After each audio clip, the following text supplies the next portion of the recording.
There are two things that never seems to fall out of fashion when it comes to theoretical physics. People proposing wild new ideas that attempt to make sense of the universe, and people declaring that some of the best and most well-established theories must be wrong. Physics is generally a conservative science, where the broader community is slow to accept anything novel unless the evidence supporting it becomes so overwhelming that all of the alternatives become untenable. Many grand ideas have come along in recent years, including physics is generally a conservative science, where the broader community is slow to accept anything grand unified theories, extra dimensions, the notion that the Higgs is a composite particle, supersymmetry, dark matter, dark energy, cosmic inflation, and string theory, among many others. However, nearly all of these ideas remain in the speculative category, as the critical evidence supporting their existence is sorely lacking. That's why it's so frustrating, as a scientist, to hear so many proclamations that dark matter, dark energy, and cosmic inflation either don't exist or never occurred. Sure, the other 5 items on the list, along with numerous others, may be speculative and without any experimental or observational evidence to support their relevance to reality, but dark matter, dark energy, and cosmic inflation are in a completely different category, one where the full suite of available evidence greatly favors their existence. Here's why dark matter, dark energy, and inflation are fundamentally not at all like string theory, and why even if you have a contrarian streak to you, you should be reluctant to throw those 3 ideas away. Although it's often not in the forefront of our minds, it doesn't often, or really ever, happen that a new idea comes along, evidence-free, and is overwhelmingly accepted by the broader scientific community. Even extremely popular extensions to the standard model remain firmly only in the realm of the speculative, where they've always lied and where they will always lie, until an enormous supporting suite of evidence comes along to validate them. We've come far enough in many scientific fields, including physics and astrophysics, that we already have generally accepted theories that account for nearly all of the physical phenomena we measure and observe. If we want to surpass and go beyond those ideas, there are 3 hurdles that any alternative idea must clear in order to supersede our current ways of thinking. A new theory must successfully reproduce and be compatible with all of the old, prior theories' successes, making the same sets of powerful predictions across every fathomable scenario where the data has been decisive. The new theory must also explain at least one puzzle or phenomenon that the old theory cannot explain. This is usually the motivation for such a new theory or idea. And finally, the new theory and old theory must be held up against one another, and differences must be teased out between them. Then, a critical test must be performed, determining whether nature behaves the way the old theory or the new theory would indicate. Historically, one of the greatest examples of this in history is the arrival of Einstein's general relativity, which superseded and replaced Newton's law of universal gravitation as humanity's best theory of gravity in the 1910s. Einstein completely reformulated the way we looked at gravity, replacing the idea that all masses attracted one another instantaneously through a force that traversed the distance between them, which was inconsistent with special relativity, with a vastly different view. Instead of absolute space, we had a malleable 4-dimensional fabric of space-time. Instead of the shortest distance between 2 points being a straight line, it was instead a geodesic, which could be curved. Instead of gravity happening instantly, it proceeded only at the speed of light. And instead of mass determining gravity, all forms of energy contributed, with mass being just one factor, through E equals mc squared. Importantly, however, Einstein's theory cleared those critical 3 hurdles. First, Einstein showed that in the weak field limit, at large distances from masses, his theory recovered Newton's gravity, with the same 1/r² force law as the universal law of gravitation. Second, Einstein showed that his theory could explain the already observed anomalies in the precession of Mercury's orbit, something Newton's theory couldn't explain. And third, Einstein devised several tests of his theory where predictions differed from that of Newton's gravity, including the deflection of starlight by the sun during a total eclipse. Measured exquisitely during the eclipse of 1919, this sealed the deal, and Einstein's general relativity has been humanity's leading theory of gravity ever since. This isn't true, for example, for a theory like string theory. String theory is a fascinating idea in a great many ways, and due to a large number of extremely promising features, has attracted an enormous amount of interest from scientists who study nature at a fundamental level for more than 4 decades now. Among the attractive features of string theory are the following. It contains the full standard model, including all of the known particles and antiparticles along with their properties and interactions within it. It also contains all of general relativity within it, including the notion of curved space-time and the relationship between stress energy and the response of spacetime itself. It provides a framework for exploring quantum gravity, one of the strongly suspected features of our universe that has so far remained elusive. And by working within the framework of string theory, one can find many straightforward applications of the mathematics that do have relevance to solving problems about our actual physical universe. However, these are not the only features of string theory, and not all of its features are exactly welcome to the mind of physicists. For one, although string theory contains the standard model and general relativity, it also contains a lot of unwanted relationships and properties that don't appear to be reflected in the universe we have. For example, string theory predicts a whole host of extra, including supersymmetric particles, at least 6 additional dimensions, a tensor scalar, Brans-Dicke, theory of gravity, rather than a tensor Einstein theory, a fundamentally unstable proton that should decay, and many other phenomena that, to put it lightly, have never been observed in the lab, in space, or in nature in any way. For another, everything relevant to our universe that can be calculated using string theory, even if the calculations are arguably more elegant, easier, or superior if done using the string theory framework, can also be calculated using standard 4-dimensional quantum field theory based on the known fundamental forces. There are no extra things that are unique to string theory that come out of the theory that don't also come out of already known, established physics. Although such phenomena might exist, they have not yet been uncovered in any way that even approaches testability in our universe, either with current or foreseeable future technology. Without such corroborating evidence, string theory can only rightfully be treated as a speculative idea, no matter how compelling some find it.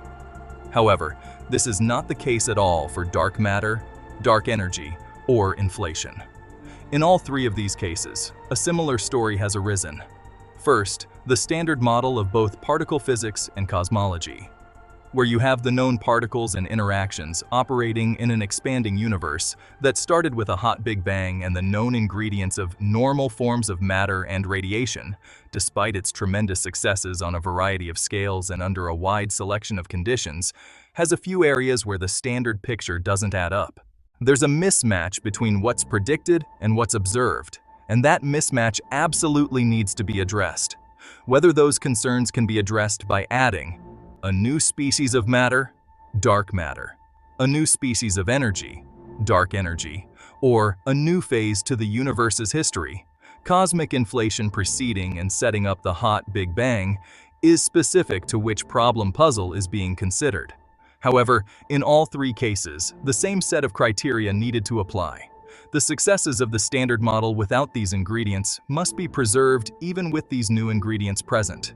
The puzzles that couldn't be explained without these ingredients must be successfully explained by the presence of these ingredients.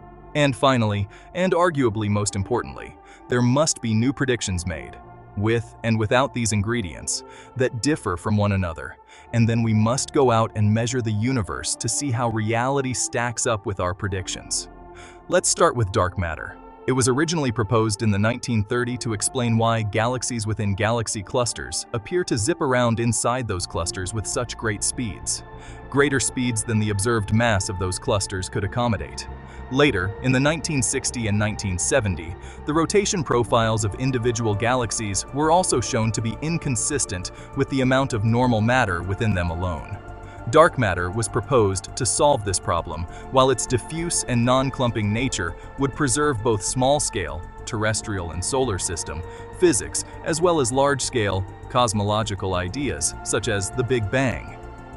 However, if dark matter were ubiquitous, it would lead to a whole host of new predictions, including galaxy-galaxy correlations, acoustic peaks in the cosmic microwave background, gravitational lensing features of galaxy clusters, and a separation between normal matter and dark matter in colliding clusters, along with many others. In addition to being consistent with general relativity and our pre-existing cosmic picture of the universe, dark matter explained these puzzles about galaxy clusters and about individual galaxies, while also predicting an enormous variety of cosmological impacts that have since been borne out by observations. While it's true that direct detection experiments haven't succeeded in finding dark matter, that does nothing to detract from dark matter's successes in accurately describing the phenomena in our universe. Next is dark energy.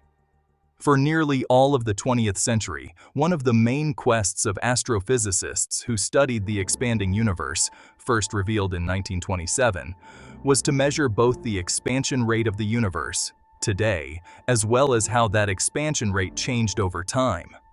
Beginning in the 1990s, evidence started to accumulate that there wasn't just matter, both normal and dark, and radiation, both photons and neutrinos in the universe, but some extra component that exhibited a novel behavior, causing a late-time acceleration of distant objects.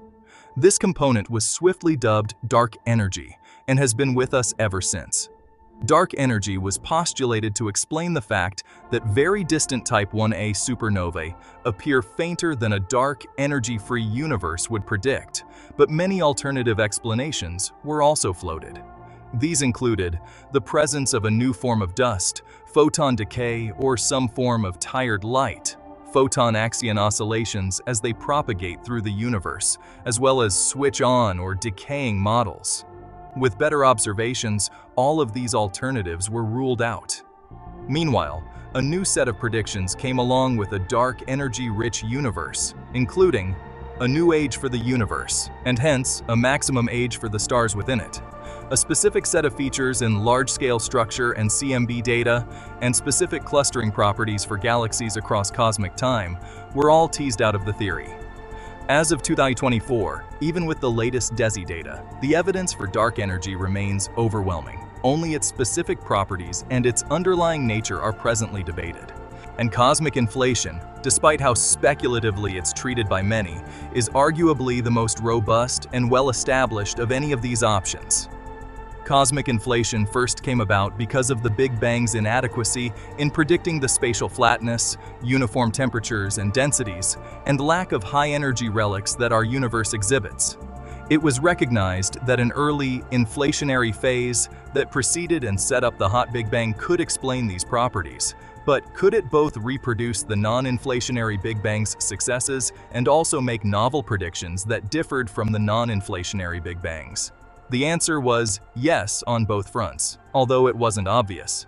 In order to reproduce the non-inflationary Big Bang's properties, cosmologists had to solve the graceful exit problem, which was done theoretically with both new inflation and chaotic inflation models.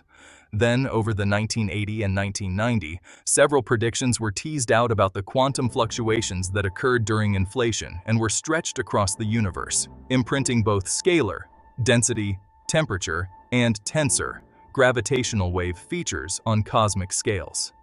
The scalar ones have been now verified in many realms, including that are 100% adiabatic, isentropic, and 0% isocurvature in nature, where fluctuations are observed on scales larger than the cosmic horizon, superhorizon fluctuations, and where the hot Big Bang never gets arbitrarily hot, but only reaches a maximum temperature that's well below the maximum possible Planck temperature.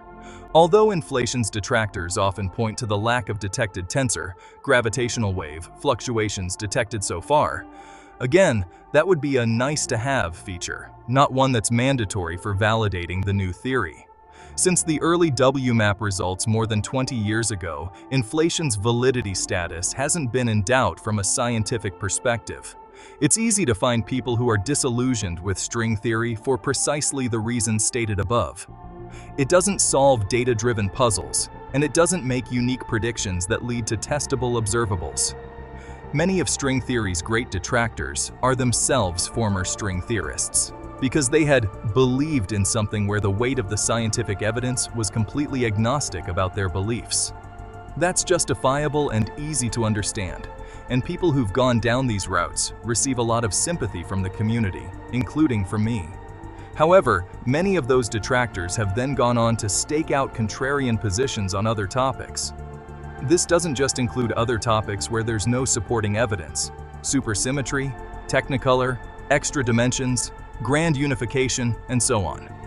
Often, those who are contrarians stake out contrarian positions in situations where there's a great weight of supporting evidence, including about dark matter, dark energy, and cosmic inflation. This is, to put it bluntly, a very bad leap of faith, and is incredibly destructive to the public understanding of science. You may freely explore alternatives to the mainstream and pursue ideas that haven't met all, or even any, of the three critical hurdles. But when you try to persuade others that the mainstream point of view is wrong and that your preferred alternative is instead correct, you had better have your house in order and your evidence in hand before you begin down that road. Otherwise, you're just peddling contrarianism without the data to back it up. That might fly in all sorts of arenas of life that rely on persuasion, but in the realm of science, reality is the only laboratory that matters. Thank you so much for watching. See you soon again in the next video. Until then, remember to smile because you are someone very beautiful in this universe.